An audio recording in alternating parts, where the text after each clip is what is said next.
সবসময় নামি দামি স্টাইলে স্পেশালভাবে চিকেনটাকে না বানিয়ে নর্মালি এইভাবে চিকেন কারি বানিয়ে দেখুন।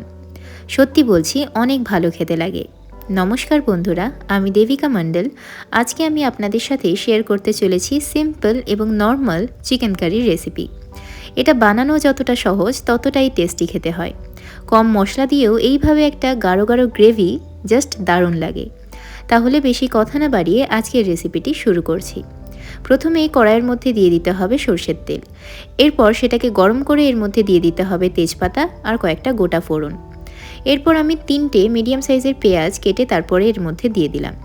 5 থেকে 6টা কাঁচা লঙ্কা মাঝখান থেকে চিড়ে দেওয়া হয়েছে। 30 সেকেন্ডের মতো ভেজে নিয়ে এর মধ্যে একটুখানি দিয়ে দেব চিনি। আপনারা চাইলে চিনিটাকে স্কিপ করতে পারেন, কিন্তু চিনিটা দিলে একটু টেস্টটাও এনহ্যান্স হয় আর কালারটাও ভালো আসে। সামান্য পরিমাণ দিয়ে দিলাম লবণ। তারপর পেঁয়াজগুলোকে একটু ভেজে নিতে হবে। এরপর মাংসের থেকে মাংসের আলুটা খেতেই যেহেতু বেশি ভালো লাগে, এর মধ্যে বেশ কয়েকটা আলু দিয়ে দিয়েছি। একটুখানি ভাপিয়ে নিয়েছি। এরপর তেলের মধ্যে দিয়ে 2 থেকে 3 মিনিটের জন্য ঢেকে ঢেকে ভেজে নিতে হবে। গোল্ডেন ব্রাউন হয়ে এলেই এর মধ্যে দিয়ে দিতে হবে ধুয়ে রাখা চিকেন। এখানে চিকেনের পরিমাণটা হচ্ছে 700 গ্রাম। 700 গ্রাম চিকেন ভালো করে ধুয়ে পরিষ্কার করে জল ঝরিয়ে নিয়েছি।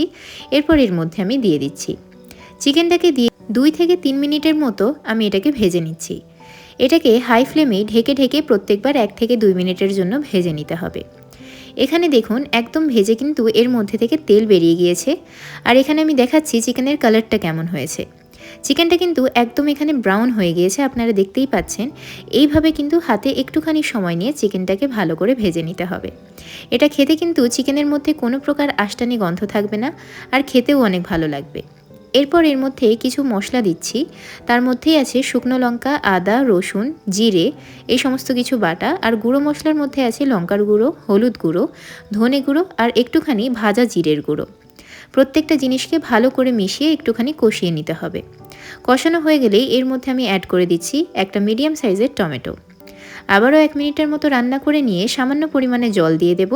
তারপর আবারও ভালো করে কষিয়ে নিতে হবে। এরপর আমি এর মধ্যে দিচ্ছি পরিমাণ মতো লবণ।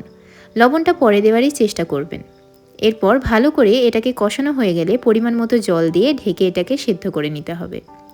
প্রায় 5 থেকে 10 মিনিটের জন্য এটাকে আমি সেদ্ধ করে নিয়েছি। চিকেনটা পারফেক্টলি সেদ্ধ হয়ে গেলেই গ্যাসের ফ্লেমটাকে অফ করে দেব আর ওপর থেকে দিয়ে দেব অনেকটা ধনেপাতা আর সামান্য পরিমাণে গরম মশলা। দেখতেই পেলেন কতটা সহজে চিকেনটা রান্না হয়ে গেল। আর এটা একবার বাড়িতে বানিয়ে দেখবেন। যদি রেসিপিটা ভালো লেগে থাকে তাহলে ভিডিওটিতে একটা লাইক করে দেবেন আর চ্যানেলটিকে সাবস্ক্রাইব করে পাশে থাকবেন। আবারও দেখা হচ্ছে নতুন কোনো রেসিপি নিয়ে। ততক্ষণের জন্য টাটা, ভালো থাকবেন, সুস্থ থাকবেন।